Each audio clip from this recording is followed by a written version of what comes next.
bar looking at Wow. one reservation to watch a soccer match. It was huge. We're live. We are. All right. Hey, Fish, we are jam-packed again. We are talking to former NFL quarterback and now a high school football coach, Akili Smith. We will discuss about kids who think they are going to the NFL. And we'll also gab with Private Eye, filmmaker, philanthropist, author, and TV host Mark Chiappetta on being a gumshoe in today's world. Plus, our schmuck of the week is a horde of dumb fans. Then, Who's Got the Swag is a real romantic who also helps his community. Ginger Snaps is going to school us on attention deficits post-COVID for the young and the old. And there is something fishy about broadcasters sticking up for their teams, bad teams. Is it media bias? We explore. Hi, everybody. Welcome to Daily Fish. John Daly here with Eric Snyder, a.k.a. Fish. We are coast to coast, coming to you from Las Vegas and Myrtle Beach. We talk about sports, entertainment, and everything in between. Right, Fish? Yes. I'm ready to go, buddy. Let's do it. All right. It's time for the daily grind. We are grinding a lot first. My British Open pick. I am going with Jon Rahm, the U.S. Open winner. He knows how to play European-style courses too. So, Fish, that's who I'm going with. Who do you got?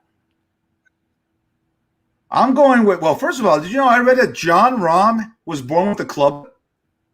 Yeah. He had a 90-degree angle foot that he had to overcome. I'm going with Louis Oosthuizen. Did I say that right? You got it. You know? Yeah, he sounds like one of the guy that was a nemesis to James Bond. I mean, that's a crazy name, but that's what I'm going with.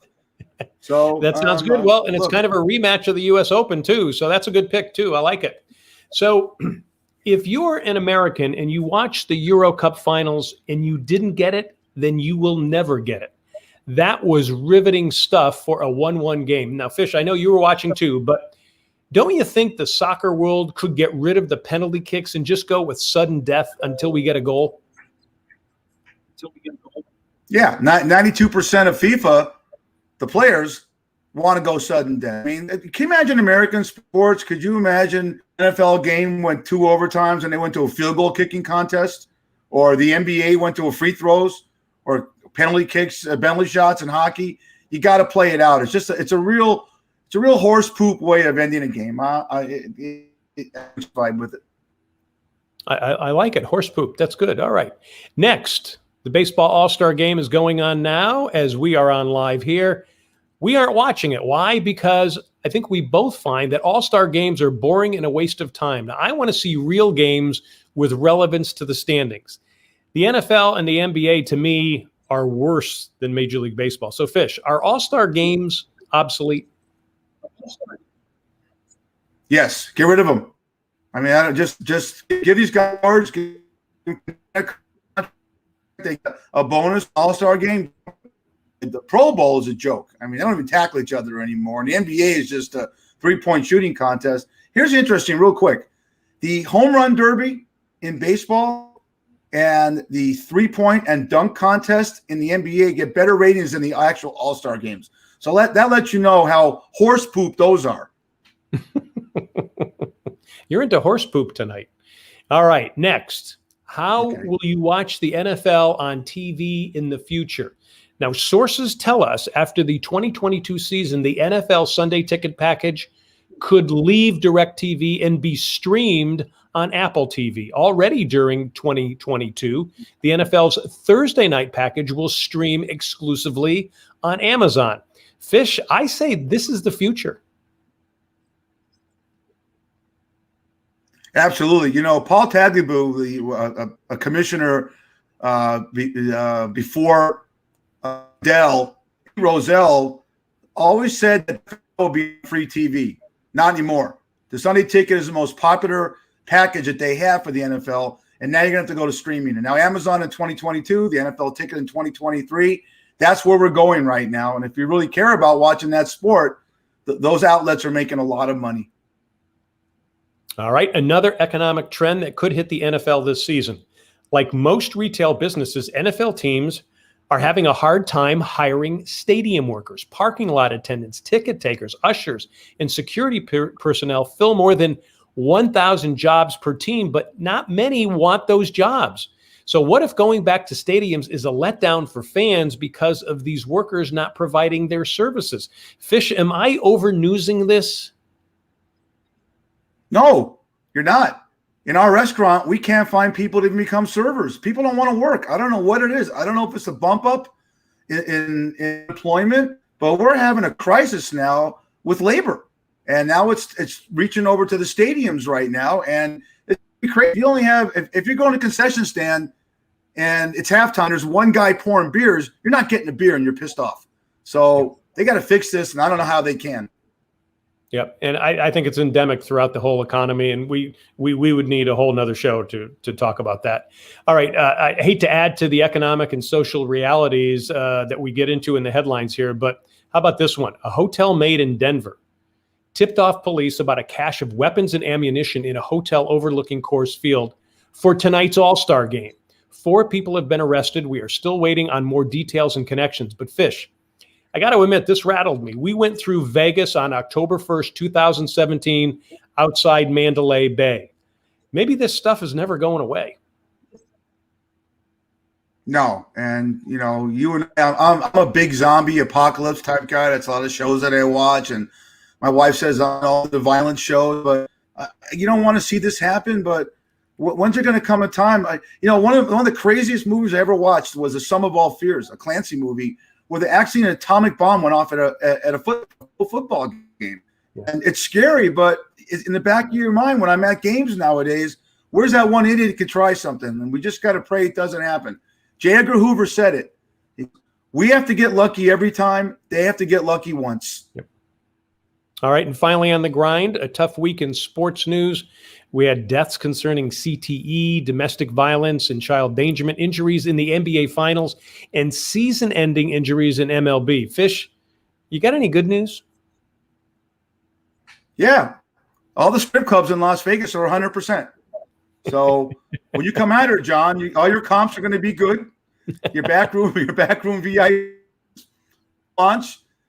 Yeah, there's good news. I mean, we're going to have the NFL's coming, college football's coming, things are opening up. Vegas had a great weekend. Bruno Mars, Garth Brooks, and the UFC fight with Conor McGregor. It was a top weekend in Vegas in the last 18 months. So if we can get past this COVID thing and people are smart, there's good news coming. All right. We need both of those. That's for sure. All right. Have a question or comment now. Drop it in the chat box here. And if you have comments later, email us at dalyfish1@gmail.com or post to Facebook at daily.fish.5. Better yet, if you can record yourself on camera, send us a question that we can put up on the show. Make it short and email it to dalyfish1@gmail.com. All right. Time for some binge watching. Fish, what are you binging on? I watch Lilyhammer. Lilyhammer is one of the first Netflix original shows that they had. And it's Van Zandt reprised the role of Silvio Dante from The Sopranos, mob guy that goes into witness protection, and it's a little town outside of Lillehammer, Norway. And it's how he ingratiates himself into that community. And his chemistry with the locals there, and it's all Norwegian actors, and he has to learn the language. It's cute, and I loved it. I've seen portions of it. I like it a lot too. That's one that I do want to binge watch on at some point. All right. I'm going with Breaking Bad with Bryan Cranston. This is the iconic show of the 21st century. And Bryan will be on with us next week right here on Daily Fish. Now, we're going to talk about his roles, his past, his love of sports, but he also has his own mezcal with Breaking Bad co-actor Aaron Paul, and it's called Dos Hombres. So we're going to talk libations too. So here's what you need to do. Catch up on Breaking Bad for next week. It is on Netflix. All right, time for something fishy. It's about homers, but not home runs off bats or even Homer Simpson. Fill us in, Fish. This is where I could get a chance to vent and get my inner anger out of this diaphragm right here. And I'm pissed off. And I'll tell you what, I think I think some of these teams and some owners are and prangle around their announcers and not letting them criticize their teams. There have been 2 and 14 teams that I've followed where the announcers never criticize what they've done the entire season. It wasn't injuries. They just were a lousy football team or a lousy ball team. and they're lillygagging everything about the team and talking about, oh, well, this guy did this in the community. If your team stinks, you should be allowed to criticize them and talk about the downfall of your team. You know, John, you were a news anchor at New England Cable News. Talk about what happened with you. Well, it was really interesting because in my contract, it said they could fire me if I said anything derogatory against the Red Sox, Patriots, Celtics, or Bruins. Now, I wasn't even working for the team. I was working for a regional TV network that covered them. Now, when I wanted to leave there, I was going to say out loud how dumb the Red Sox were in the 1940s when they had the rights to Willie Mays but wouldn't play him. I said, imagine Say Hey in Fenway. And they looked at me funny, though. They were just kind of like, okay, yeah. So, but no, it's you know, when you're a broadcaster for a team, you're literally an employee of the team. You're being paid by them. You're being paid to keep things nice and happy. And I think most people understand that. It's when they look at real journalists and real analysts that can look at the game and say, like you and me, who would say, hey, this team sucks. Here's why they suck. As opposed to, we've got to, you know, I'm being paid to make sure the team feels good and everything's good about the team. So, you know, I think people kind of realize that, but I agree with you. I think sometimes it looks really silly. That's for sure. Well, you know, an addendum to that, as long as you don't attack a person or an owner's, you know, integrity, because it's not them person is doing it, but you should be allowed to say what's real. The fans are watching these teams stink. So if you sit there and you sugarcoat it, it makes you look like an idiot. Yeah. Yeah. But you're getting paid. So that's what you got to do. All right. Still ahead, we have Ginger Snaps. We're talking about post-COVID attention deficits. Folks, thanks for tuning in. Again, we are Daily Fish. We are live on Facebook Tuesdays at 8 p.m. Eastern and 5 p.m. Pacific. We air on DBNA television on Roku, Amazon Fire, and soon Apple TV. We stream 24/7 on the DBNA television website at dbnatelevision.com. Follow us and like us on Facebook at daily.fish.5 and also subscribe on YouTube. All right, now it is time for our Schmuck of the Week. Who's been schmucky this week, Fish? We got a lot of schmucks, okay? A ton of schmucks. I'm going to show you a ton of schmucks, okay? If the computer, we're a little bit, our internet, look at this. Now these, I don't know where these fans are, but these are fans, okay? These are we're looking at. For the Euro final between England and Italy were atrocious. The racial abuse that Marcus Rashford, Jadon Sancho, and Bukayo Saka got was devastating. And the fact fans took over, and you know, even when these guys were the fans were walking out of the stadium, they were verbally and physically abused. Families, Italian families. Okay, when's that going to end? When's a fan going to realize, stop with the bullshit? You don't own the team. You just follow the team. Okay, it's crazy, and it's going to make it to the point where families aren't going to go to games anymore. And the racial abuse these three guys got, they happen to all be black that missed the penalty kicks. I mean, it's sad that Prince Charles and Prince William have to go out and apologize for the idiots that cause this kind of strife. I'm done with that. I can't. I'm pissed off. Yeah, it was not a good look for the UK on Sunday. That's for sure. I know they've got a lot to answer for, and hopefully it's not going to happen anymore. But who knows? All right, who's got the swag this week? Fish. It is a Dodger romantic. I love this one. Yeah, I love this one. This one is fantastic. But wait to see this. To see this picture. If we get it up. This is Canadian rapper and superstar Drake. He rented out Dodger Stadium for a date with model Johanna Leia. The money he used, John, to rent out Dodger Stadium was used to contribute to the Los Angeles Dodgers Foundation, which focuses on underserved communities and invest in programs that improve healthcare, homelessness, education, and social justice for Angelenos. Is that cool? Look at that setup right there, John. Is that great? I think that's great. I think it's wonderful. It's $1 million, and he demanded that it would help the community. And, you know, God bless the Dodgers for allowing it. And I think it's great. I love it. It's a great story.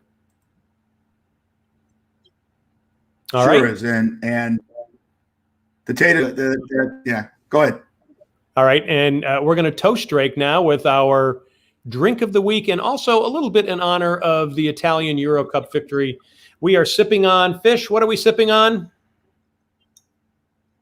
We're sipping on Campari. It's an Italian liqueur, and I like to say this is Viva Italia, Bravo Zanos. Molto bene, as we say. This is actually, it's a great digestive too. It's a great after dinner drink too. If you've had a big dinner, this is a great drink to have afterwards. All right. Our drink of the week is sponsored by Shucks Tavern in Vegas with great seafood and drinks. 2 locations in Vegas. One is at Flamingo and Fort Apache. The other is on North Durango on the northwest side of town. And that's where Fish takes care of you overnight. Walk into that Shucks Tavern and say Daily Fish Podcast. You get a free drink. Do it 2 days in a row saying Daily Fish. You get a free appetizer. That's Shucks Tavern. Check out Shucks Tavern on Facebook. All right, time now for Ginger to snap us out of our thinking. Charlotte, a.k.a. Ginger Snaps, is here for her weekly tutorial. Ginger Snaps, we're talking about people's viewing habits post-pandemic. What are you finding? Yes, we are. Hello, everyone. Well, as you said, we were reading about sort of some media usage and data post-pandemic. One of the things that stuck out to me was sort of the generational difference. And it was said that people your generation tend to watch TV and movies, whereas my generation tends to focus more on social media and video games, which I find very interesting, but also it makes sense to me because you guys just want to sit comatose and look at a screen. And like, we want to be involved. We want to do stuff. We want to play. We want to talk to people. So that made perfect sense to me. But also in terms of how the pandemic has sort of changed how people use media, apparently across the board, all entertainment categories have kind of fallen in usership, except for Snapchat and dating apps, which makes sense, I guess. You know, people are wanting to get back out in the real world. Personally, I would want to meet people in the real world, but I guess now that things are open, you know, might as well swipe on Tinder while you're sitting in the park. Yeah. Hey, Fish, it just proves you and I are millennials because we don't watch regular TV. We're actually online quite a bit, and we watch a lot of streaming more than we do anything else. So you're talking to 2 millennials here. Okay. Very proud of you both. No, but I mean, you know, another thing that really surprised me about this was that apparently the amount of, or the time spent listening to music has fallen, as reported by, you know, apps and things like that, which that confused me because I listen to music all of the time. And so I don't really, what about you guys? Like, did you listen to less music during the pandemic? Is it changing now that, you know, things are starting to open up, like the strip clubs, Fish? Are you replacing your music time with strip club time? Well, what I've noticed, and you may be having a little trouble listening. Can you hear okay, Fish? Yeah. Oh, okay. Can you hear me? I was going to say is you're absolutely right about the music. But what people are watching now more is podcasts like ours. So you're going to start seeing people doing that. And one of the reasons is because if you're going to be a Spotify and you're going to be bringing music in, you got to pay the rights for that music. And so when they want to do Daily Fish, they're going to have to pay out of the you know what as well. So I mean, you know, expect that to be rising pretty soon. But that is a change. And I think it is too. Now, let me ask you, Ginger Snaps, did you change your habits as far as watching, or did it stay the same because you're a millennial? I honestly don't know. I think it varied. I'm pretty sure I downloaded and deleted my dating apps many, many times since, you know, last March. Snapchat, I stopped using that years ago. So I don't know what people my age are still using that, but that's not true. Otherwise, I definitely think that social media time spent went up. For me, music, as I said. Also, I definitely, you know, had more time to binge watch and things like that. I don't really get into video games much, I don't think. A really big thing, I think, in conjunction with podcasts, which I find interesting. I think it's sort of a crossroad, you know. It is, you can sit back and hang out and watch, but you can also be sort of interactive. And I think that's why it's exciting for kind of all generations. But there's also this platform called Twitch that is like massive with people my age where you watch people stream. So it's sort of similar. Like there's something going on, something to pay attention to, a game to watch, something that you can play on your own, but it's also sort of that interaction with somebody who you might look up to, somebody who's really good at it, an influencer, a pretty person sitting at a desk. So, a lot of changes. I think music is another thing. And I was going to say about this, I used to listen to music on my commute so much. I would never get on the subway or even like walk out of my house without listening to music and putting my headphones in, being really antisocial. So I think that might be part of the reason why it's fallen, is because sort of that time spent, and also, driving to work. How often do you listen to music while you're in your commute? So that's interesting. But it also could be a resurgence of like people my age trying to go back to old technology. A lot of us have record players now. Mine's over in the corner, so maybe the apps can't tell what we're doing. We're reverting. We're switching. You guys are coming online, making podcasts, trying to be hip. And we're like, give us the Walkmans. Do either of you have a Walkman I can have? I want an iPod. You can have my old iPods if I can have your Walkmans. Do you have any cassettes left? Like the ones you have to wind yourself? I don't think I have any of those, but I got plenty of discs. I have them. Crazy. But I think it'll be interesting to see. Go ahead, Fish. Did you have something to say? You're a little slow today. I don't know what's going on. He is a little slow. I think it's going to be interesting to see how things change as people are more comfortable with going out and being out and about. I don't know. I think it's really the Snapchat thing I'm really fixated on. I don't know if you guys know what Snapchat is or how to use it, but it's sort of like a low pressure social media platform, I think.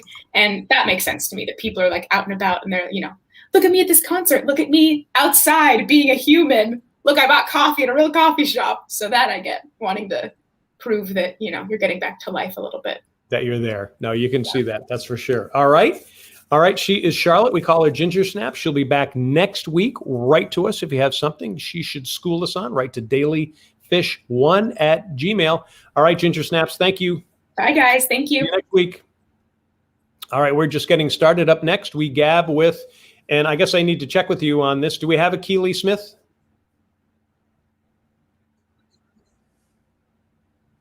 Fish, you're slow. You're not hearing these. We do not have a Keely Smith, right?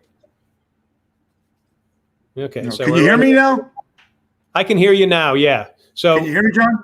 I can hear you. Yeah. Is Keely there? No. He's not. All right. Then we're gonna move on to our next guest. Unfortunately, hopefully Keely will get to us later. Before we do, check out Nooz. Nooz is spelled Nooz. This new nationwide startup helps businesses and local communities reach citizens and customers where local news can't. You can even become a newscaster too. Go to the Nooz, Nooz Facebook page, which is News USA, to help your business or to start your new on-camera career. That's News USA on Facebook. All right. So again, we were supposed to have a Keely Smith, so we will definitely have him at some point. Hopefully there's not a technical problem there, but let's bring on our next guest. Mark Geppetta is a private eye, a filmmaker and author, and the host of On the Mark podcast, seen here like us on DBNA TV. He is also making a difference in Duchenne muscular dystrophy, which has hit his two twin sons. We're going to talk about that as well. But Mark, first of all, welcome to Daily Fish. Hey, thanks for having me. I'm excited, and I'm glad that I get to come on, sooner than later. Well, I think this is great. And what people don't know is we did a little pre-interview ahead of time, and I was born in Hartford, Connecticut, but I found out that it's not part of New England because you live in Boston. Yeah, you're kind of closer to New York, so there's that kind of fine line of who do you root for. But, I'm from the South Shore of Massachusetts, Brockton, Mass area. So, I consider ourselves, deeper sports fan. You real New England. Yeah, that's the way it is. And for me, I always tell people in the Hartford area, we're the DMZ of the Boston Yankees line there. And a lot of my friends were Yankees fans. Right. But there was always that. Hartford was a great Yankee Red Sox. When there was a Yankee Red Sox game on, man, even all the way back in the 60s, 70s, and 80s, man, it was tough. So I still consider myself New England, because I always tell people in southwestern Connecticut, you're a suburb of New York. Hartford to me is New England. So what was that theme song for the Hartford Whalers? How did that go? Dun, dun, dun, dun, dun, dun, dun, dun. Right? Oh, Oh, great. I love Yeah. the brass band. Yeah. Hopefully it's coming back, but I don't know. So, hey, let me ask you this. Have you ever done surveillance on fish? No, I haven't. Like I was saying off the air that I got my start out in LA as a private investigator, did one of my first capers in Las Vegas where I had to scale a wall and pull someone's trash when I was in my early 20s. So, maybe it was your residence fish. I'm not quite sure, but we'll talk about that later. Yeah, we will. I was in Jezebel's House of Pleasure in Hollywood. I'm pretty sure you were one of the guys that raided us. So you look familiar, buddy. Do I? Well, I had hair back then, so now I'm going with the bald look. But yeah, I actually got my start out in LA, and I'm from Boston, but I worked my way out to California at one point early in my life. Started as an investigator out there while I was struggling to make it as an actor, and the rest is history. I kind of gave up on the acting, and I've been a dick for 30 years. So you being a PI for 30 years, some of the great shows. Well, you have Columbo and Magnum PI. I got to ask you. Yes. The most cases you cover, are they about cheating? Do you get a lot of, is it 80? Give me the percentage of cheating cases you cover. Oh, right now, probably only makes up about 5% of my caseload. Back in the old days, wow. I used to do a lot of infidelity work. I kind of niched myself a lot into the criminal world, investigative world. So a lot of my work is criminal based. I do take on some cheating spouse cases, but nowadays with the internet and cell phones and people's ability to, find out information and sleuth on their own, by the time they call me, they're like, Mark, I'd like you to follow my wife. I think she's cheating. I'm like, well, how do you know that? Well, I read a text message from another guy last night, and he was talking about how he enjoyed slipping her tongue in her throat. I'm like, well, I think she's cheating. You know what I mean? Like, you don't need to hire me. Why stick the knife in any deeper and twist it? So, so I don't typically take on a lot of those cases anymore. I usually tell them, if it turns into a domestic violence case and someone gets killed, look me up. I'll help defend you. Do you think it's possibly because the baby boomers have gotten older and they're like, cheating ain't going to do that anymore, and it seems like the younger generation really isn't into that. Yeah, I mean, I think the younger generation they're just probably all that free love stuff. They're just all screwing each other. I don't think it even matters anymore. And when when you get older, I mean, who has the energy for that? I mean, like seriously, but you do see it occasionally, and I do pick up a case here and there, when someone expects that their significant other, is cheating. I had a pilot call me recently, who's traveling a lot, and he's worried about his younger spouse, and wanted me to check up on her. So there's certain cases that I'll take, but I usually vet them pretty good, and a lot of them I don't take. Just because I'm really focused, more so in the criminal world nowadays. But yeah, they're fun. I had a woman call me years ago that whose husband was coming out to run the Boston Marathon, and I told this story on another interview earlier for DBNA television, and she wanted me to see if he was having an affair right after he ran the marathon.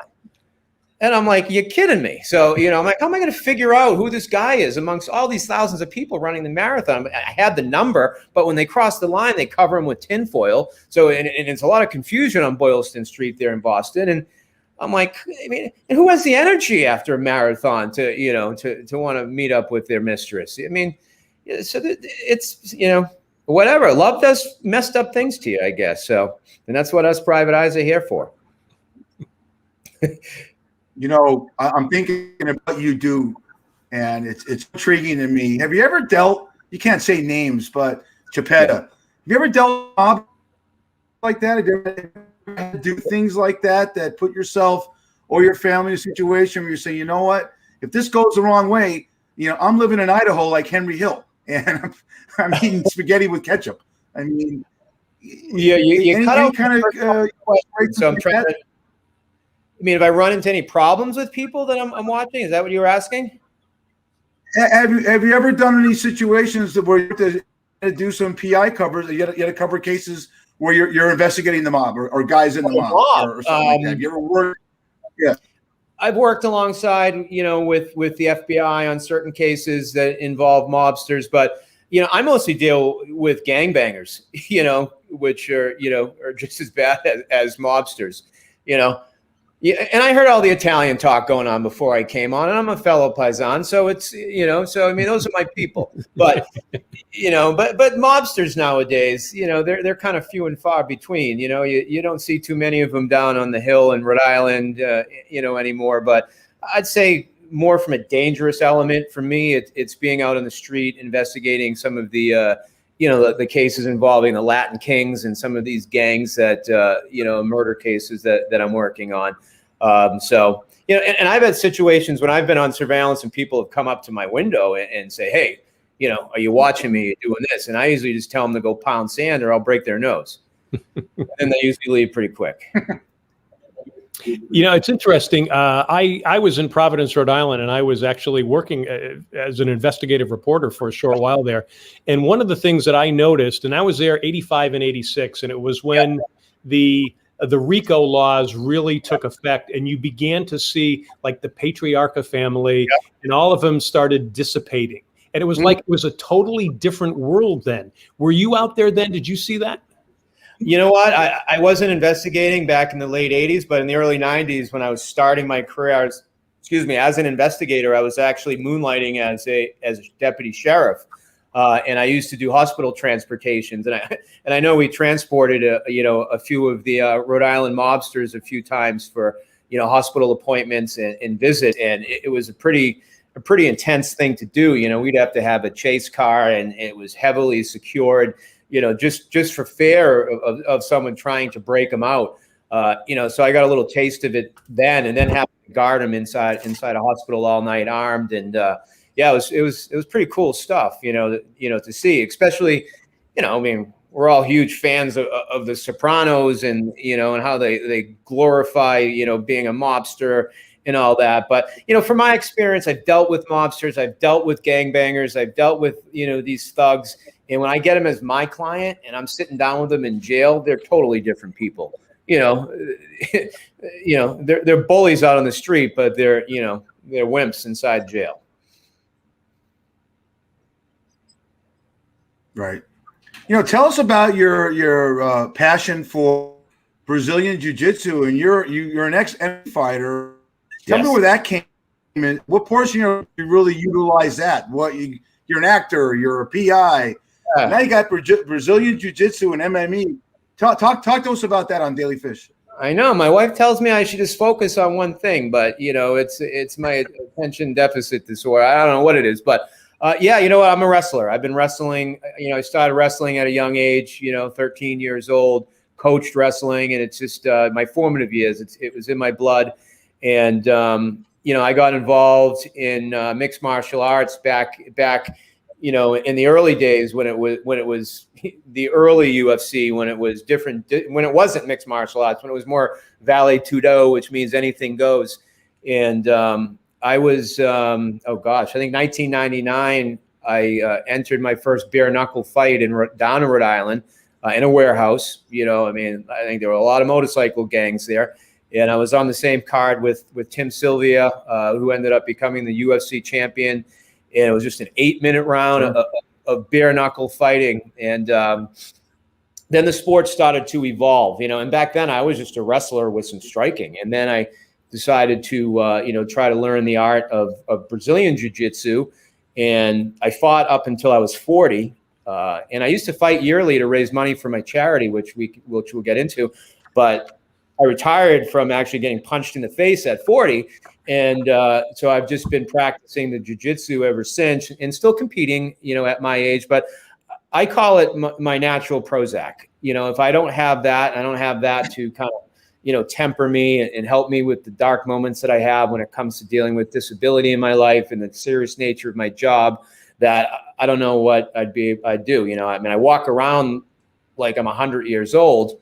My wife's dragging me into Marshall's, a Bed Bath and Beyond. I'm usually, 30 yards behind her. But when I'm on the mat rolling around with a 20-year-old, I mean, Christ, I feel like an invincible, like a superstar. So, it's good for my mentality, and I love the arts. And you guys are sports guys. The best part of it is the locker room talk afterwards, and just the guys and the stuff that's confidential in the locker room. That it's just the bro code. And I mean, I don't ever, I'm going to do it until I can't do it anymore. So I'm trying to work my way up to a black belt. So that's my goal.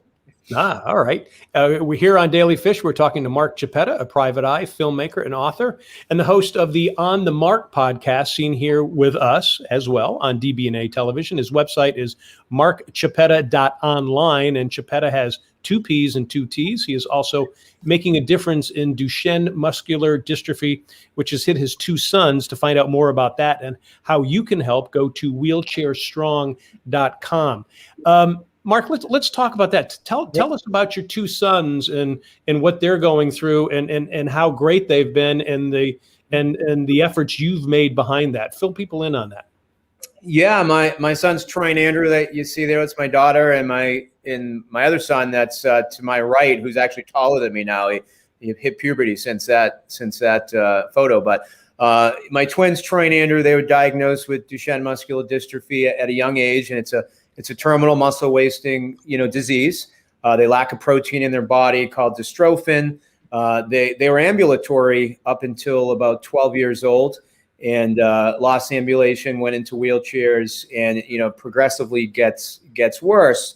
So we've kind of lived our whole life. They were diagnosed at a young age, and I lived my whole life knowing what was coming. So it kind of prepared me and the family, and anyone that has someone, everyone has something in their life, has a family member, a loved one that has something, and and you feel hopeless and you want to do something for them. And I just started from the very beginning, just advocating and fundraising, and I always wanted to do it in a way where I wasn't using them in the negative parts of their disease to ask for money. I always wanted to show the positive aspects of their disease, because they're not identified by their disease. They're identified by who they are, Troy and Andrew. So it was always more ability as opposed to disability in their life. So, what they start, once they hit 16 years old and they're in wheelchairs, they said, "Dad, I want to drive." So I got them their permits, and then we got them a modified vehicle, and then they hit their early 20s, or now 26. They wanted to live independently. So we looked into how to get an apartment and to get staffing, and, and they're living life, and they're defying the odds of a disease that may very well should have taken their life by now, because I think they're getting the medicine of life that's, and they have purpose. And, so I think that's that positive attitude. And then they lead somewhat by my crazy example. And I think it's helping them. And, and then when they lost ambulation, now they were born, it's in their DNA, being a sports fan, Red Sox, Bruins, Patriots, Celtics, and even more importantly, because their mother, my ex-wife, is Cape Verdean, and they're born with soccer balls in their hands. They're huge, soccer fans. And, so when they lost that ability to play sports, it was really tough for them and for the family. So I seeked out adaptive sports, and then we found power wheelchair soccer. And then, little did I know they were going to become 2 of the best players, not only in the country, but the world. Wow. So back in 2019, they got invited out to Minnesota to try out amongst 100, I think about 250 wheelchair athletes to be part of Team USA. And they made the final 24 cut, then they made it down to the final 12 cut, and they're officially on Team USA. And I drag them out to Indiana every 3 months for training for the USA camp in Indianapolis. And they're going to be competing in the World Games in 2020. It was supposed to be October of this year, but pandemic world postponed it for a year. So they'll be competing in 2022 in Australia for power wheelchair soccer. And the USA team lost the gold to France back in 2017, so they're trying to regain the gold back. And my son's a part of the team, and you can see how proud I am. It's a lot of work, but they're amazing athletes, and the sky's the limit. They can do whatever the hell they want. They want to get married, I'll buy them a wife. They want to have kids, we'll adopt. It's what it is. That's what they deserve to feel what it's like to be like everyone else. Yeah. And you being a former athlete, you see the passion these two kids have, and how they take soccer in their hands, and they just I'll bet you they're probably better athletes than people that have all their their limbs about them and stuff like that. So it's just, you got to be so proud. Yeah, absolutely. And when you tell people that they play the sport, they immediately say, "Oh, isn't that cute?" And people don't get it. Ignorance is bliss, and how it goes. And I'm like, whoa, come check this stuff out. Like, now it's 4-on-4, and they play on a basketball court. It's not a normal size soccer ball; it's a bigger ball. They have sport soccer chairs. They had to purchase their own soccer chairs, which they got a loan themselves, which I made them, so they could feel the responsibility of having a loan. And those were $10,000. So we transport their sport chairs out, and it's intense. And the trash talking that goes on, you'd be like, because only handicapped people can say certain things to handicapped people. I can't yell crippled like to what? someone. Right. Give us an example of trash talking with handicapped people. Give us an example, Mark. That's fantastic. Some guys have, one leg, one arm, a limb, a nub. They talk smack to each other. It's awesome. For them. Yeah. That doesn't go in international play. They'll get a yellow card and a red card, but there's certain things that there's sportsmanship there. But I've seen and heard some things, and it's they all have, the 12 players all have various different disabilities. And the team's made up of both male. There's 2 females on the team, then 10 males on the team, and it's really a cool experience for them. So we're constantly trying to get awareness, raise money for that, because it's like being an Olympic wrestler.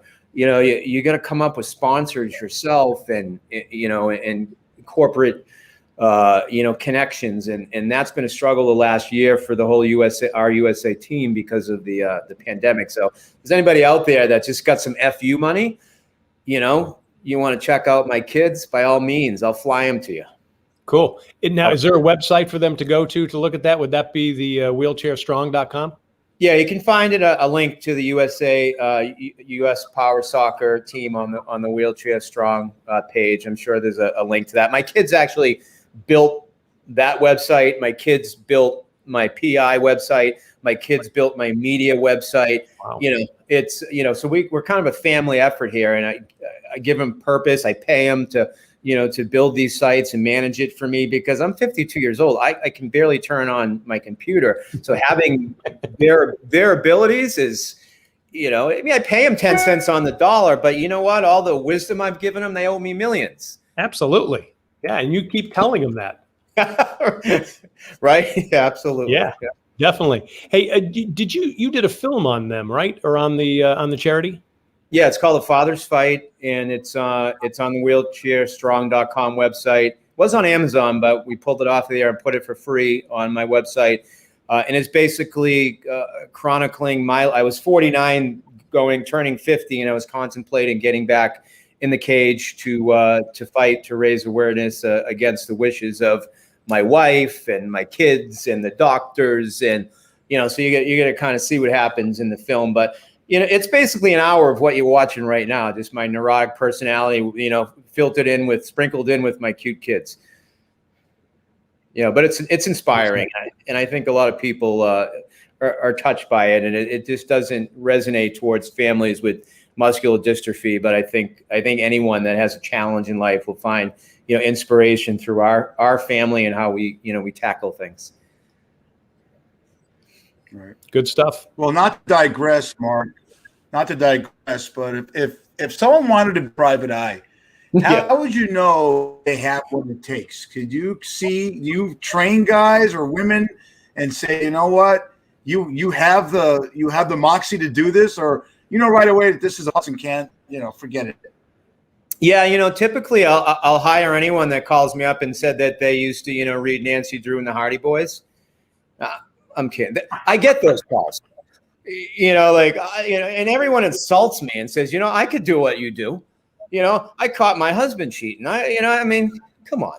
It's, I don't know. I think it takes someone that just has, put it this way. I used to teach a private eye course at the local college, and a lot of my, it was called Private Eye 101. And a lot of my students were ex-cops. Ex-cops make terrible private eyes. They're just jaded already, and they really need to detach from what they've done all the years before when they're busting criminals, because lots of times as a private eye you're working for the criminals, so it's a tough transition. So I think just someone normally with some street smarts, common sense, how to be a chameleon here and there. I think those are some of the good qualities. Females make great private investigators, people that are unassuming and smart. And I think street smarts is the key. I don't have a college degree, but I have an MOS. People say, where'd you go to school? I said, I have a degree. It's MOS. I'm a master of the street. That's my degree. Screw the Harvard education. I learned on the street. I like it. That's great. All right. We have been talking to Mark Chiappetta, a private eye filmmaker and author, and the host of the On the Mark podcast, seen here, just like we are on DBNA TV. His website is markchiappetta.online. Chiappetta has 2 P's and 2 T's. He is also making a difference in Duchenne muscular dystrophy, which has hit his 2 sons. To find out more about that and how you can help, go to wheelchairstrong.com. Hey, Mark, thank you so much for being with us, and I'm glad we could spend some extra time with you, and good luck to you and the family. Sounds like you guys are conquering it all.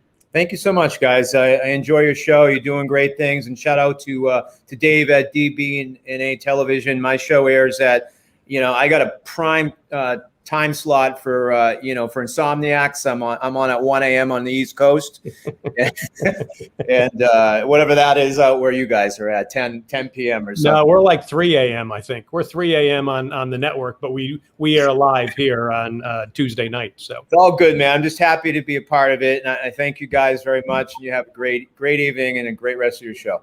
Mark, appreciate it. Thank you. Take care, guys. Bye bye. Nice talk, buddy. Thank you. Good luck.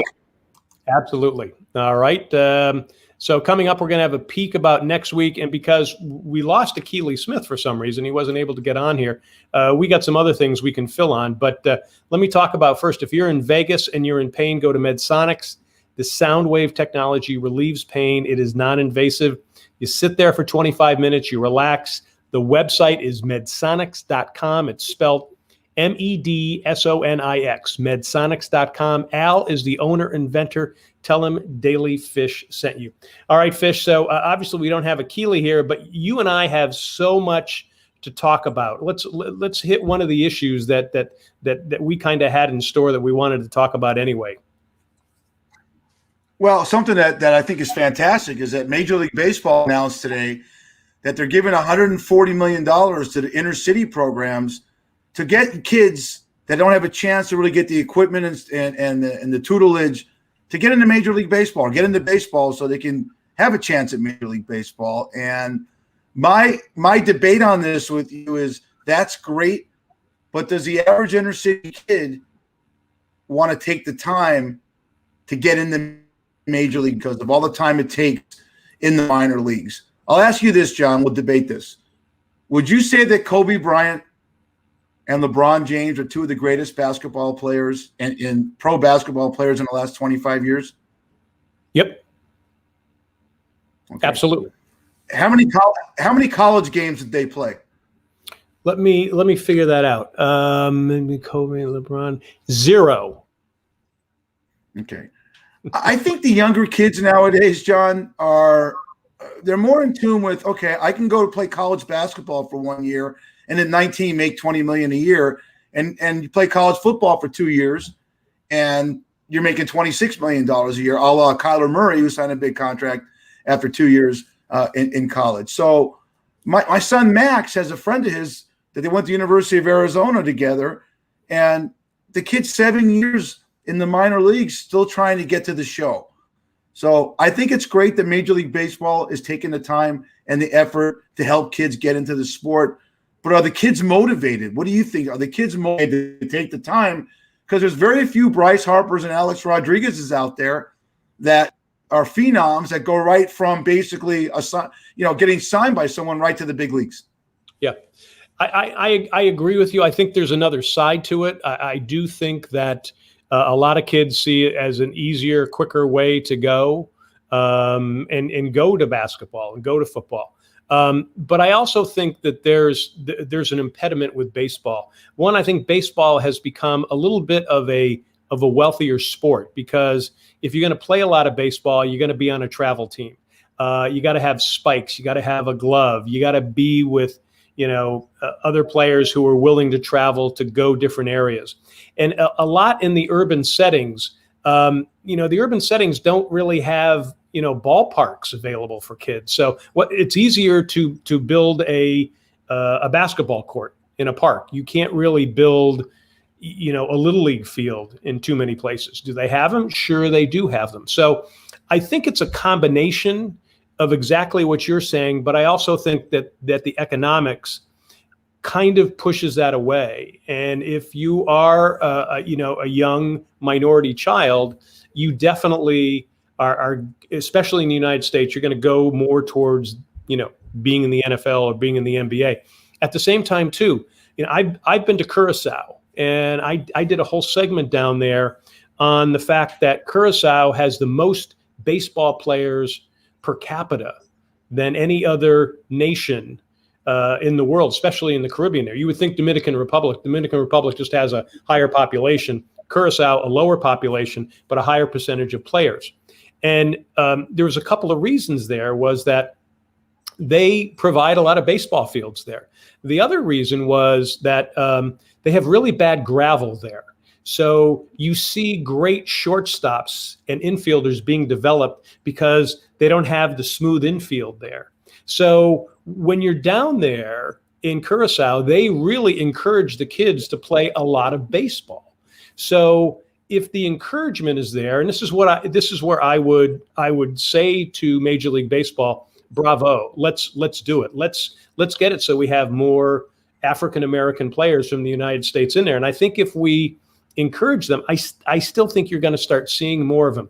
My fear is that where are they going to play? Is there going to be places in inner cities to actually get them on the field? So I think I agree with you, and I'm just going to give you a little extra corollary as to what I think is going on there. Okay, I see there's another avenue for the inner city kids, another sport that's blowing up. Fox just invested another $1 billion with a B into soccer. Absolutely. And you're seeing a guy like Joey Altidore at 19 signing $1 million contract. Not only you building up the leagues in the United States, but you're going to see a kid like Tim Howard, who's been a goalie on the U.S. national team, but he goes and plays in the Premier League. There's other leagues that these young kids can go to in Europe, in South America, in Central America, in Russia, and make tons of money. So I think what you're going to see in the next 20 years is you're going to see the African-American young kids and young kids of the minorities, maybe Hispanic kids, they're going to venture into soccer because, again, you're going to get that money at a younger age, and that's what you're really doing. You want to get paid, and God bless these kids that are trying to make Major League Baseball and get into the show. There was a guy, I can't remember his name, but at 32 years old, he got into a game this year. Been in minor leagues for 11 years. Are you kidding me? I mean, it's great to get in the show, but bottom line is you want to get paid now, and I think that's the future of what's going to happen with inner city kids. But where do I go to get paid at 19? Yeah. I just think that. So no, I agree, and your point about soccer is really good. And it was one of the questions I wanted to ask Akili Smith, because Akili is now a head coach for a high school team, and I wanted to ask him about how parents are reacting because you started seeing football participation going down because a lot of parents were worried about the concussions and about the injuries, or they didn't want their kids to play football till they gotten into late high school at the earliest. And so what you're saying about soccer is, could you have a head injury in soccer? Sure, you could. You don't wear a helmet, you head the ball, you could get hit going up and heading for a ball. But soccer's a lot easier. Again, if you have a football field there, you can play soccer on a football field. So that can happen in the inner city. So I think you are beginning to see that, and you're beginning to see, the professional soccer leagues that are blossoming. And even in cities like I think it was Portland and Seattle. I mean, they're getting 40, 50,000 people attending these games. So you could see where that's going to be a way where a lot of these kids, these young kids that are in the inner city, they could really go after something like that, and they could get their $1 million contract at 19 if they're that good. So that's another thing I think that could hurt baseball. Yeah. Well, you talked about Curacao and the baseball, the love of baseball there, and they're doing it. But take a look at a place like Cameroon in Africa. They had a documentary where they show kids take 2 sticks, they put the 2 sticks down, and they make a ball out of rubber bands, right? Yep. A soccer game, 4 sticks, 2 goals, and a ball, and you're done. And then you could really craft your sport just by something as remedial as the tools that they have with that. So you're right. You know what it costs, John, to clothe and give kids the equipment to play hockey? $600. A buddy of mine put his kid in youth hockey. Who has $600? You have it. $600 just to clothe your kid and give him the equipment to play youth hockey? You can't afford that, So the National Hockey League is having a hard time getting kids into it in the inner cities and what have you, because guess what? The average guy doesn't have that kind of money, so the people in poor communities aren't going to have it. So I think you're going to see the soccer's move up. You're going to see, obviously, you're right. Youth football has gone way down, but more kids are going into football when they get into middle school and high school. You're seeing that. My problem, and we have 4 minutes to go, is that every kid that plays a sport, whether mainly basketball and football, think they're going to the pros. 18,000 kids played major college Division I football, and 256 got drafted. Of the 256, only about 202 made it. I don't know what the percentage are. You're math than I am. It's probably less than 1%. Yet all 18,000 of those kids think they're making the pros. That was my whole thing. We talked about Bobby Knight a few weeks ago about, hey, I'm not going to put your kid in the pros, but he's going to graduate with a degree. I'm going to put him into some kind of a field. So that's where I think we have to lean towards in our future. What happened? I don't know. Yep. No, you're right. And not only Bobby Knight, but we heard Mike Ditka, going and talking to a couple of high schools in Pennsylvania. And he just says to the kids, hey, how many of you think you're going to the NFL? They all raise their hand. He goes, guess what? Probably none of you are. So they do need a reality check, and we do need to get them. And they cursed up. Yeah. Yeah. And that's what I want to ask. And when we'll get Achille on. We got 2 minutes left. Let's talk about next week and the excitement, what's going on, and we'll take us out. Yeah, well, as I mentioned it before, we probably have the greatest actor of the 21st century. He's today's Sir Laurence Olivier. Bryan Cranston will be with us. He's going to talk sports, many other things. He's got his own mezcal tequila down there in Mexico that he's marketing up here with his buddy who was on Breaking Bad. So we're going to talk about that. And he's a great sports fan. So you're going to love talking to Bryan Cranston, and I know you'll enjoy it too. Right. Yeah. It's Dos Hombres, Aaron Paul. It's going to be a lot of fun because, he's an LA guy like me. So we'll go back and, like you just did with Mark Chiappetta talking about Beantown and the Northeast. I'm sure there's a couple of landmarks that Cranston and I know because I guess he's a few years older than me, but it's going to be a lot of fun. And Ginger Snaps will be on next week, and we'll, she's going off to Europe and what have you. So we're going to have her do some videos for us in the future, and it's going to the show is going to get better and more and blossom. Take us out, John. We'll have some more stuff. Remember, Daily Fish is live from Vegas and Myrtle Beach. Catch us on Facebook at daily.fish.5, DBNA Television on Roku TV, Amazon Fire TV, and soon Apple TV, the DBNA Television website as well, also on YouTube. Hey, if you got anything you want us to discuss, email us at dalyfish1, the number, at gmail.com, or post to Facebook at daily.fish.5. All right, Fish, another great one. Looking forward to next week. Yeah, real quick, Ron Rothschild from Savannah, Georgia, asked John if he thinks the Red Sox have a great chance to have a good second half. You got 10 seconds. I'm skeptical because I think they're a younger team that hasn't had the experience, even though I'd love to see it. Right. Thanks, Ron. And guys, thanks for your comments. Yeah. All right. Bye, John. Have a great one, buddy. Love you. See you later, Fish. Thanks, buddy. We are